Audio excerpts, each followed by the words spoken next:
Aku adalah orang yang paling fasih di antara kalian. Aku orang Quraisy dan aku disusui di Bani Sa'ad bin Bakar. Halimah As-Sa'diyah kehilangan Rasulullah Shallallahu Alaihi Wasallam.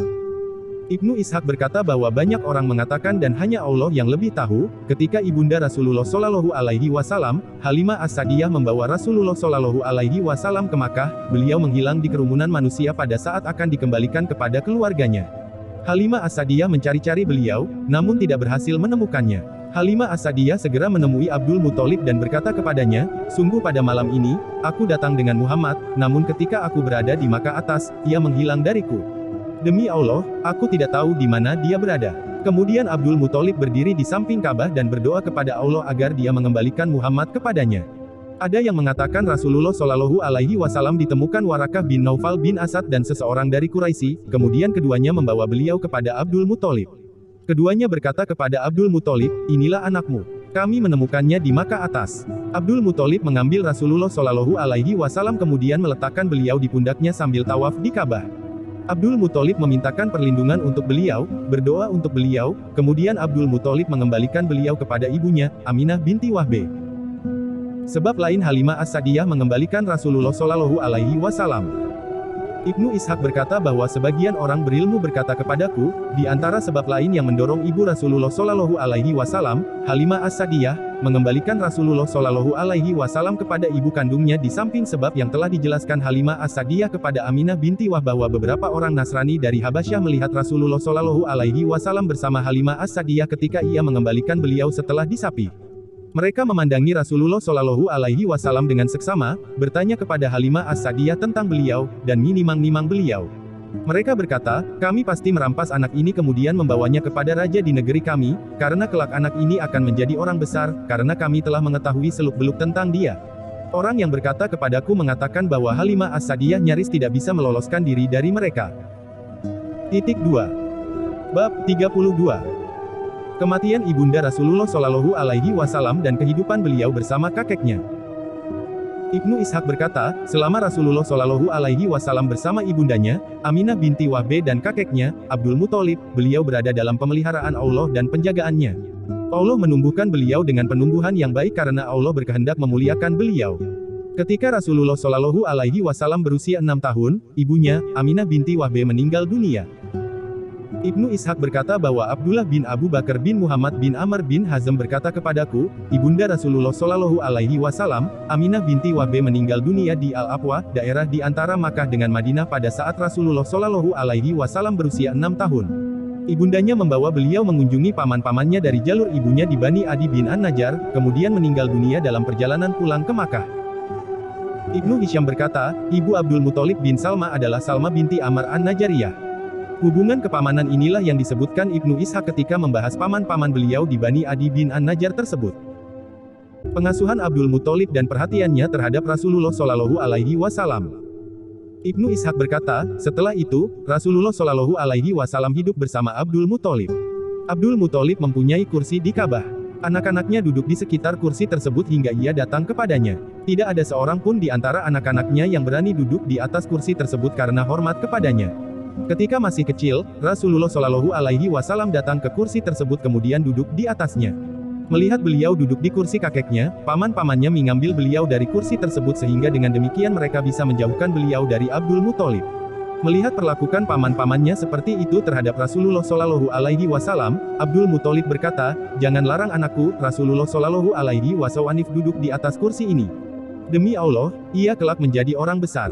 Kemudian Abdul Muthalib mendudukkan Rasulullah Shallallahu Alaihi Wasallam bersamanya, mengusap punggungnya dengan tangannya, dan ia senang atas apa yang diperbuatnya. Bab 33. Wafatnya Abdul Muthalib dan syair-syair duka cita.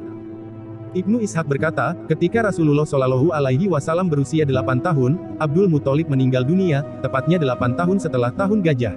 Ibnu Ishaq berkata bahwa Al-Abbas bin Abdullah bin Mabad bin Al-Abbas berkata kepadaku dari sebagian keluarganya bahwa Abdul Muthalib meninggal dunia pada saat Rasulullah Shallallahu Alaihi Wasallam berusia 8 tahun.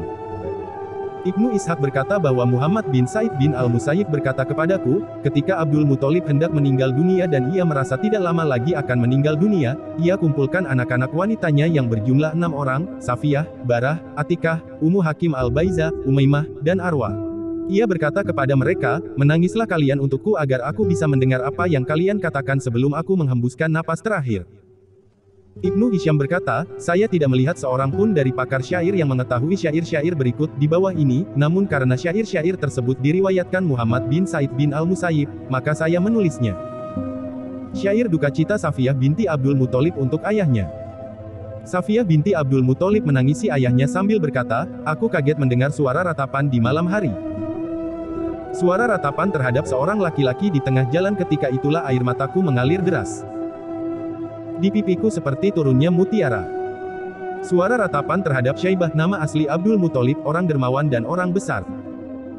Ayahmu yang baik dan pewaris segala kedermawanan, orang yang selalu jujur dalam semua peristiwa dan tidak lemah, ia bukan orang rendah diri dan bukan orang lemah yang memerlukan bantuan, depanya panjang dan raut mukanya amat indah. Telah ditaati di kaumnya, dan terpuji. Nasabnya mulia, cerah, dan mempunyai banyak sekali kelebihan, lah menghujani manusia pada musim kering. Lah kakek yang mulia dan tidak memiliki celah, lah senang dengan makanan al-musawat, jenis makanan Arab dan Masud. Lah sangat lembut terhadap orang-orang mulia. Lah murah hati, pemimpin mulia, dan bak singa. Seandainya saja, seseorang bisa abadi dengan kejayaan masa silam, namun sayangnya tidak jalan untuk bisa abadi. Pasti ia mengabadikan malam-malam yang lain. Untuk sebuah kebesaran dan keluhuran yang akan datang di kemudian hari. Syair duka cita Barah binti Abdul Muthalib untuk ayahnya. Kemudian Barah binti Abdul Muthalib menangisi ayahnya sambil berkata, duhai kedua mataku, bermurah hatilah dengan air mata permata untuk orang yang pembawaannya baik, pemerah susu untuk pembangun kejayaan dan penyulut api. Orang yang bagus penampilannya dan tinggi kedudukannya untuk Syaibah Al-Hamdi Abdul Muthalib, yang terhormat, yang mempunyai kejayaan, keagungan, dan kebanggaan, orang yang mempunyai kedermawanan dan kelebihan pada saat musibah terjadi. Orang yang banyak pemberiannya dan hadiahnya, ia mempunyai kelebihan kejayaan atas kaumnya, lah bersinar seperti cahaya bulan. Kematian datang kepadanya, dan tidak salah sasaran kepadanya di perputaran malam, dan peredaran massa. Syair duka cita Atikah binti Abdul Muthalib untuk ayahnya. Atikah binti Abdul Muthalib menangisi ayahnya sambil berkata, duhai kedua mataku, dermawanlah dan jangan pelit dengan air matamu setelah tidurnya orang-orang yang tidur. Duhai kedua mataku, perbanyaklah tangismu dan tumpahkan air matamu, campurilah tangismu dengan darah. Duhai kedua mataku, menangislah keras-keras dan kucurkan air matamu untuk orang yang tidak lemah seperti burung hantu. Untuk orang mulia dan dermawan. Orang yang mulia amal usahanya dan menetapi hutang, orang yang jujur di tempat yang keras. Untuk Syaibah Al-Hamdi penyutut api. Lah pedang lurus di medan perang. Penakluk lawan ketika terjadi pertengkaran. Lah pemimpin yang mudah dan dermawan. Rumahnya berada di bukit yang tinggi.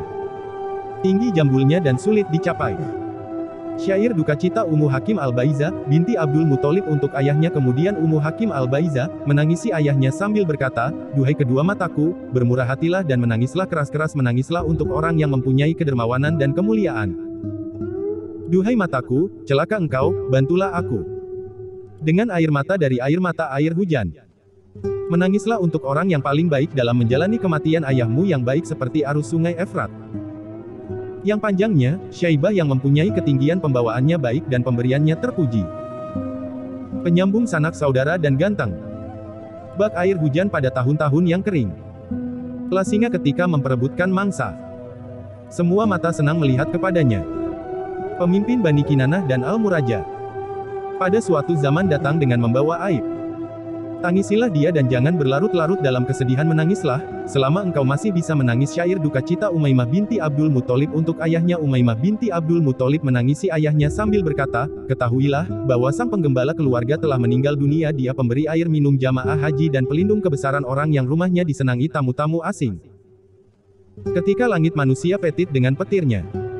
Engkau telah mendapatkan anak dan itulah sebaik-baik yang didapatkan anak muda. Kemudian engkau terus-menerus bertambah, wahai Syaibah Al-Hamdi Abu Al-Harits yang dermawan dan meninggalkan tempatnya, janganlah engkau menjauh, karena setiap orang yang hidup akan pergi ke tempat yang jauh. Sungguh, aku pasti menangis dan terluka selagi aku masih hidup. Lah mempunyai keluarga bagi orang yang ada di dalam hatiku. Engkau diberi air minum dengan deras bak hujan oleh orang yang ada di kuburan, aku akan menangisinya kendati ia telah terkubur di hang lahat. Sungguh, ia adalah hiasan bagi semua keluarga. Lah terpuji dimanapun ia berada.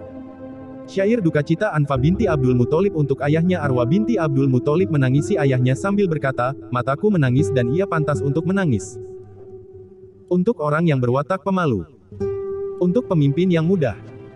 Orang yang mulia pembawaannya dan keinginannya adalah ketinggian untuk sang dermawan, Syaibah yang terhormat.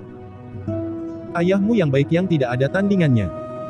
Orang yang panjang depanya dan mulur raut mukanya. Putih, seolah-olah warna putihnya itu bersinar.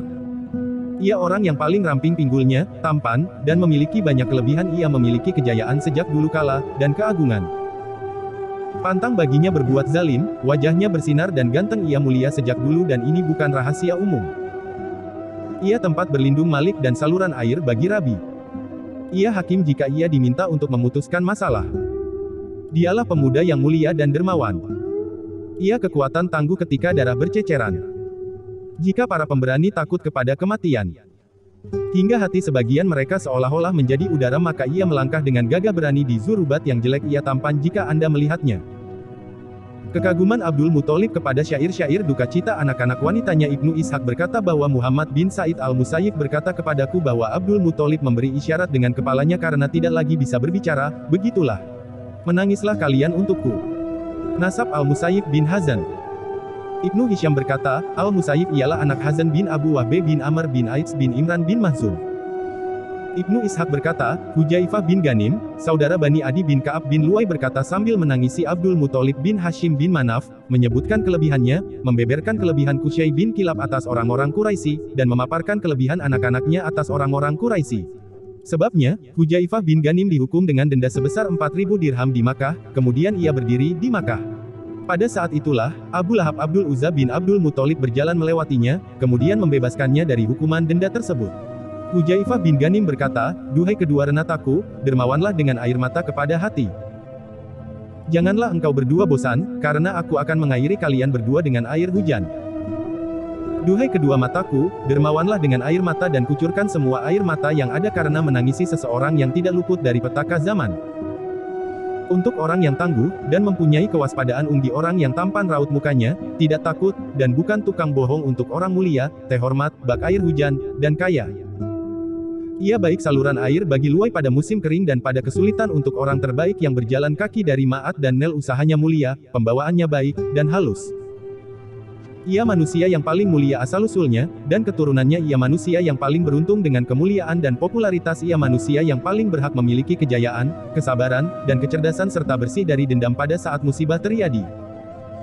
Untuk Syaibah al-Hamdi yang wajahnya menyinari gelapnya malam, ia seperti bulan pada saat purnama. Dia yang memberi air minum dan makanan kepada jamaah haji. Juga untuk Hashim dan Abdu Manaf, tokoh dari Fir yang agung itu. Seseorang telah menyembunyikan sumur Zam-Zam di samping makam. Kemudian pemberian minum oleh Abdul Muthalib menjadi kebanggaan atas semua orang yang mempunyai kebanggaan. Hendaklah semua mata menangisi musibah ini. Dan untuk keluarga Qusay, orang-orang miskinnya dan orang-orang kayanya. Anak-anak Qusay adalah singa-singa, orang-orang lansianya dan generasi mudanya karena mereka, telur burung elang menjadi menetas. Qusay yang telah menyatukan seluruh Kinanah dan mempertahankan Baitullah pada saat-saat sulit dan mudah kendati ia diserang kematian. Sungguh, ia hidup dalam keadaan jiwa dan urusannya diberkahi. Ia meninggalkan anak laki-laki yang menjadi pemimpin-pemimpin yang tidak mengisolir Din Abu Utbah yang melemparkan mas kawinnya kepadaku. Ia lebih putih daripada orang-orang yang putih. Hamrah yang seperti bulan purnama, ia bangkit untuk memberi pakaiannya berah, dan suci dan pengkhianatan. Abdu Manaf yang mulia, dan mempunyai kewaspadaan tinggi. Ia menyambung hubungan sanak keluarga dan ramah kepada keluarga orang-orang tua. Mereka adalah orang-orang tua yang paling baik. Dan anak keturunan mereka seperti anak keturunan para raja yang tidak habis dan tidak pula berkurang. Kapan saja Anda melihat salah seorang dan mereka tumbuh, pasti Anda mendapatinya berjalan seperti perjalanan orang-orang pendahulunya. Mereka memenuhi saluran air dengan kemuliaan dan kejayaan. Jika kebaikan-kebaikan diperebutkan di zaman kapanpun, di antara mereka terdapat para pembangun dan pemakmur. Kejayaan Abdu Manaf adalah kakek mereka, sang penyambung keretakan dengan cara menikah Ka'auf dengan anaknya. Untuk melindungi kami dari musuh-musuh kami, jika kami diserahkan kepada musuh-musuh oleh Bani Fir. Kami berjalan di negeri-negeri Tihamah dan Najd dengan aman hingga unta mencebur di laut. Mereka hadir semua, sedang orang-orang lain musnah. Di dalamnya tidak ada orang lain kecuali Bani Amr, Bani Hashim. Mereka telah membangun banyak negeri dan di dalamnya mereka melintasi sumur-sumur yang mengalirkan air dari laut. Agar para jamaah haji dan orang-orang lain minum dari air sumur tersebut ketika mereka datang kepadanya pada pagi hari setelah hari penyembelihan hewan kurban 3 hari hewan mereka tertawan di antara gunung-gunung dan Hajar Aswad sebelum itu kami kaya hingga bertahun-tahun. Kita tidak minum kecuali dari sumur Hum dan Al-Hafru mereka mengampuni dosa-dosa, sedang orang Iain balas dendam mereka memaafkan ucapan kotor dan cabul. Mereka kumpulkan sekutu seluruh orang-orang kulit hitam mereka juga jauhkan kesesatan Bani Bakar dan kami. Kemudian Bani keluar atau binasa hingga sekarang. Semua orang harus berterima kasih kepada mereka, kendati mereka telah dikubur Anda jangan lupa terhadap apa yang dipersembahkan anak Luqna lah mengulurkan tangan dan Anda harus berterima kasih kepadanya Anda, wahai anak Luqna berasal dari Qushay. Jika mereka berhenti pada maksud head, di dalam dada.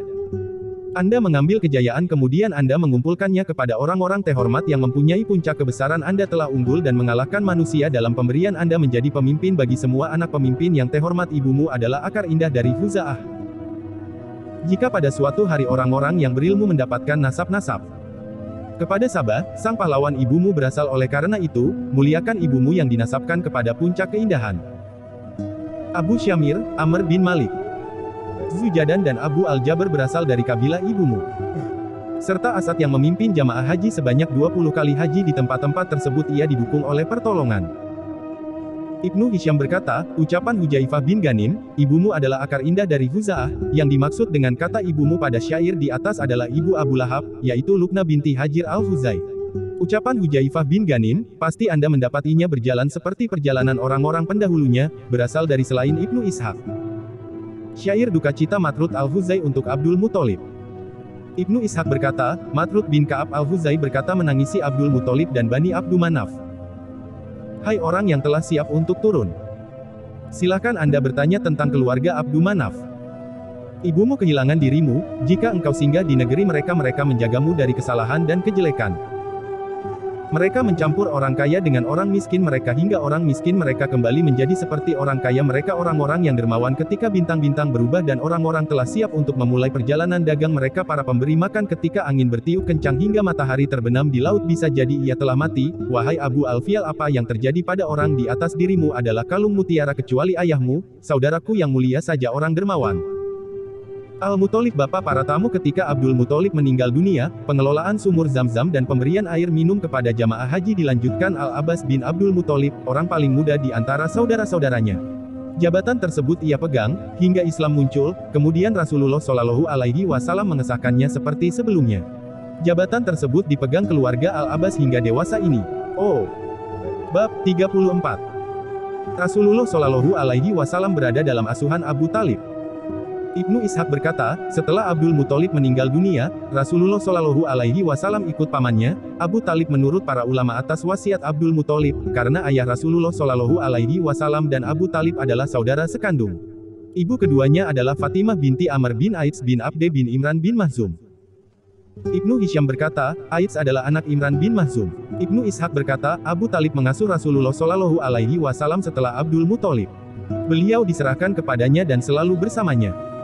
Ibnu Ishaq berkata, bahwa Yahya bin Abad bin Abdullah bin Az-Zubair berkata kepadaku bahwa ayahnya berkata kepadanya bahwa seseorang dari Li.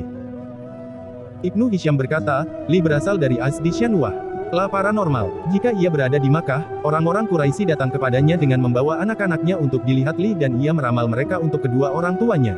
Berada di Makkah, kemudian Abu Talib datang kepadanya dengan membawa Rasulullah Shallallahu Alaihi Wasallam bersama orang-orang Quraisy yang lain. Ketika Li melihat Rasulullah Shallallahu Alaihi Wasallam, ia sibuk dengan beliau hingga lupa masalah-masalah yang lain. Li berkata, kemarilah hai anak muda. Ketika Abu Talib melihat keseriusan Li dan keinginannya kepada Rasulullah Shallallahu Alaihi Wasallam, ia menyembunyikan beliau dari penglihatan Li. Li berkata, celakalah kalian, bawa ke sini anak muda yang aku lihat tadi. Demi Allah, anak muda ini akan menjadi orang besar di kemudian hari. Kemudian Abu Talib pergi membawa Rasulullah Shallallahu Alaihi Wasallam. Perihal Buhairah. Ibnu Ishaq berkata, Abu Talib ikut pergi ke Syam bersama rombongan pedagang Quraisy. Ketika ia telah siap untuk berangkat, Rasulullah Shallallahu Alaihi Wasallam meminta ikut pergi menurut penuturan para ulama. Abu Talib tidak tega meninggalkan beliau. Ia berkata, demi Allah, aku pasti membawanya pergi, ia tidak boleh berpisah denganku dan aku tidak boleh berpisah dengannya selama-lamanya atau seperti yang dikatakan Abu Talib.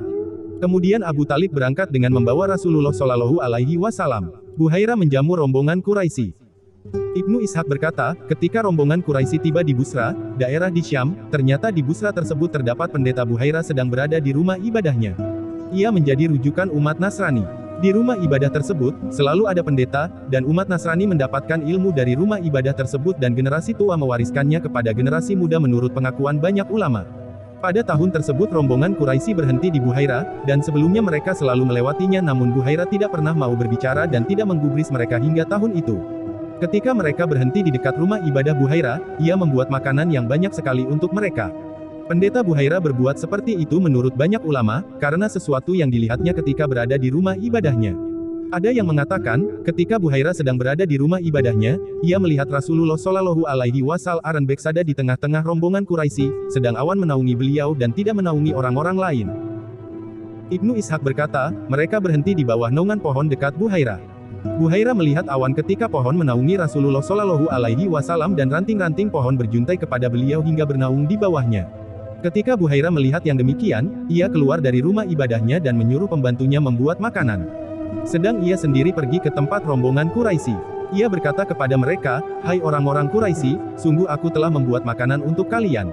Saya ingin kalian semua, anak kecil, orang besar, budak, dan orang merdeka ikut hadir."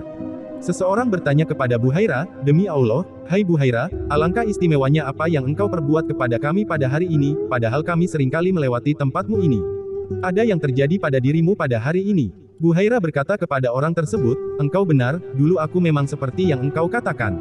Namun kalian semua adalah tamu dan aku ingin menjamu kalian. Aku telah membuat makanan untuk kalian dan semua harus memakannya." Kemudian mereka masuk ke rumah Buhairah, sedang Rasulullah Shallallahu Alaihi Wasallam tidak ikut bersama mereka karena masih kecil. Beliau berada di bawah pohon menjaga perbekalan rombongan Quraisy. Ketika Buhairah melihat rombongan Quraisy dan tidak melihat sifat yang telah ia ketahui, ia berkata, "Hai orang-orang Quraisy, jangan sampai ada yang tidak makan makananku ini."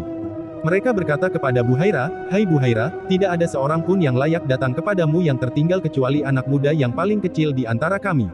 Telah berada di tempat bekal rombongan." Buhairah berkata, "Kalian jangan seperti itu, panggil dia untuk makan bersama kalian." Salah seorang dari rombongan Quraisy berkata, "Demi Al-Lata dan Al-Uzza, adalah aib bagi kami kalau anak Abdullah bin Abdul Muthalib tidak ikut makan bersama kami." Setelah itu, Buhairah datang kepada Rasulullah Shallallahu Alaihi Wasallam kemudian memeluknya dan mendudukkannya bersama rombongan Quraisy yang lain. Buhairah mencari tanda-tanda. Ibnu Ishaq berkata, ketika Buhairah melihat Rasulullah Shallallahu Alaihi Wasallam, ia memperhatikan beliau dengan seksama, dan memperhatikan sekujur tubuh beliau. Dari hasil penglihatannya, ia menemukan sifat-sifat kenabian pada beliau. Usai makan, rombongan Quraisy bubar, sedang Buhairah mendekati Rasulullah Shallallahu Alaihi Wasallam lalu bertanya kepada beliau, "Hai anak muda, dengan menyebut nama Al-Lata dan Al-Uzza aku bertanya kepadamu dan engkau harus menjawab apa yang aku tanyakan kepadamu."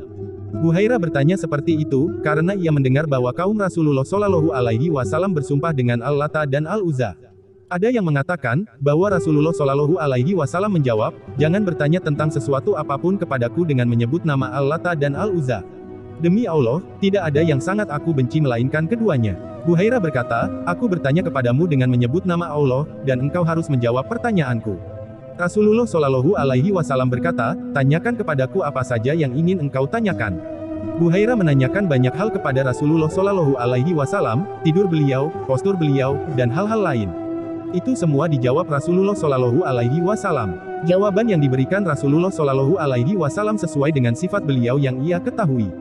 Kemudian Buhairah melihat punggung Rasulullah Shallallahu Alaihi Wasallam, dan ia melihat tanda kenabian ada di antara kedua pundak persis seperti sifat beliau yang ia ketahui. Ibnu Hisham berkata, tanda kenabian tersebut seperti bekas bekam.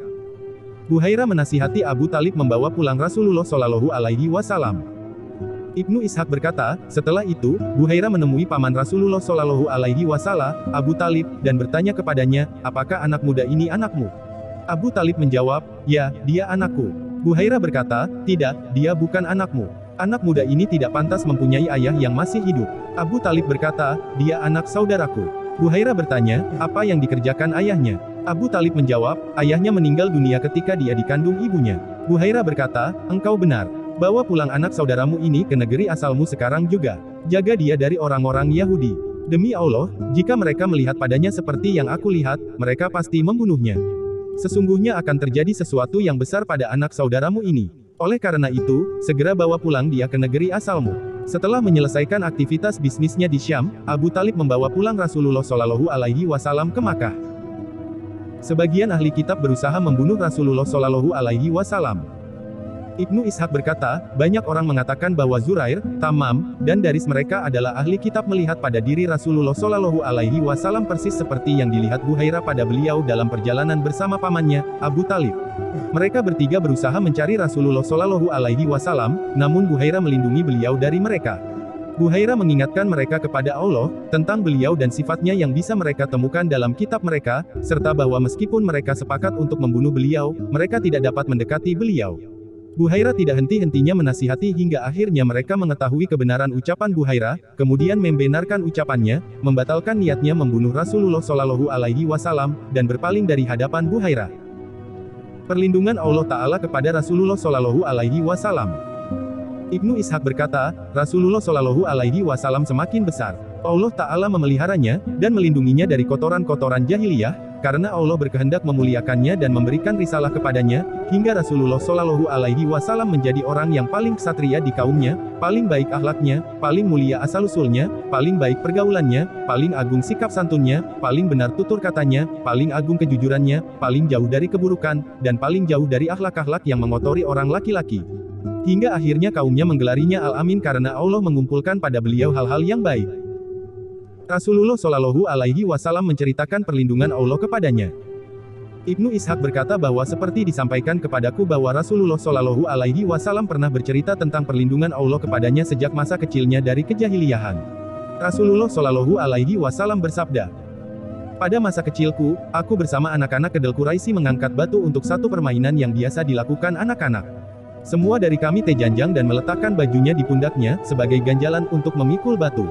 Aku maju dan mundur bersama mereka, namun tiba-tiba seseorang yang belum pernah aku lihat sebelumnya menamparku dengan tamparan yang amat menyakitkan. Allah berkata, kenakan pakaianmu.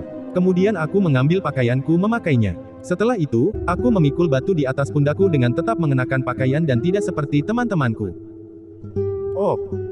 Bab 35. Perang Al-Fijjar. Ibnu Hisham berkata, ketika Rasulullah Shallallahu Alaihi Wasallam berusia 14 tahun atau 15 tahun seperti dikatakan Abu Ubaidah An-Nahwi kepadaku dari Abu Amr bin Al-Ala, perang meledak antara Quraisy dengan didukung Kinanah melawan Qais Ailan. Pemicu perang bahwa Urwa Ar-Rahal bin Utbah bin Jafar bin Kilab bin Rabiah bin Amir bin Sosa'ah bin Muawiyah bin Bakar bin Hawazin melindungi unta angkut milik An-Nu'man bin Al-Munzir. Al-Barat bin Qais, salah seorang dari Bani Damrah bin Bakar bin Abdu Manat bin Kinanah berkata kepada Urwa Ar-Rahal, apakah engkau melindungi unta tersebut dari Kinanah? Urwa Ar-Rahal menjawab, ya, bahkan aku melindunginya dari semua manusia. Setelah itu Urwa Ar-Rahal keluar membawa unta tersebut dan Al-Barat juga keluar untuk mencari kelengahan Urwa Ar-Rahal. Ketiba-tiba di Taiman Zitalal di Al-Aliyah, Urwa Ar-Rahal lengah, saat itu pula Al-Barat menyergapnya lalu membunuhnya pada bulan haram. Oleh karena itu dinamakan Perang Al-Fijjar. Tentang kejadian tersebut Al-Barat berkata, berbagai petaka telah mendera manusia sebelumku. Kuikat tulang rusukku. Aku hancurkan rumah-rumah Bani Kilab. Dan aku susui budak-budak Bani Kilab itu dengan susu kuangkat tanganku untuknya di Zutalal. Kemudian ia jatuh ke bumi seperti dahan yang dipotong kemudian jatuh ke tanah. Al-Barat juga berkata kepada Labid bin Rabiah bin Malik bin Jafar bin Kilab, sampaikan kisah ini jika engkau pergi ke Bani Kilab dan Amir. Bencana itu akan terus datang pada mereka. Sampaikan kisah ini kepada Bani Numair dan paman-paman korban, Bani Hilal, bahwa tamu sang pengembara Urwah pada sore hari berada di Taiman Zitilal. Bait-bait di atas adalah penggalan dari syair-syair Al-Barat. Perang antara Quraisy versus Hawazin. Ibnu Hisham berkata, seseorang datang kepada orang-orang Quraisy kemudian berkata kepada mereka, sesungguhnya Al-Barat telah membunuh Urwah, padahal mereka berada di bulan haram di Uqats. Kemudian orang-orang Quraisy berangkat ke tempat Hawazin tanpa disadarinya. Ketika Hawazin mendengar keberangkatan orang-orang Quraisy, mereka mengejarnya dan menemukan mereka sebelum masuk tanah haram. Kemudian mereka bertempur hingga malam hari tiba. Setelah itu orang-orang Quraisy memasuki tanah haram, namun Hawazin menahan diri dari mereka. Keesokan harinya dan hari-hari sesudahnya mereka bertemu lagi dan kedua belah pihak bersatu padu. Masing-masing kabilah dari Quraisy dan Kinanah mempunyai pemimpin, dan masing-masing dari kabilah Qais juga mempunyai pemimpin. Pada sebagian hari perang, Rasulullah ikut perang, karena diajak paman-pamannya. Rasulullah Shallallahu Alaihi Wasallam bersabda, ketika itu aku memanah melindungi paman-pamanku. Usia Rasulullah Shallallahu Alaihi Wasallam pada tahun Perang Al-Fijar. Ibnu Ishaq berkata, ketika Perang Al-Erjar meletus, Rasulullah Shallallahu Alaihi Wasallam berusia 20 tahun. Perang tersebut dinamakan Perang Al-Fijar, karena kedua kampung tersebut, Kinanah dan Ailan telah menghalalkan hal-hal yang diharamkan pada mereka. Panglima Perang Quraisy dan Kinanah adalah Harb bin Umayyah bin Abdus Syams. Pada pagi hari, kemenangan diraih Qais atas Kinanah, namun pada pertengahan hari, kemenangan berbalik menjadi milik Kinanah atas Qais. Ibnu Hisham berkata, pembahasan Perang Al-Fijar sangat panjang, dan saya sengaja tidak menyebutkannya secara lengkap karena takut memangkas pembahasan tentang sirah Rasulullah Shallallahu Alaihi Wasallam.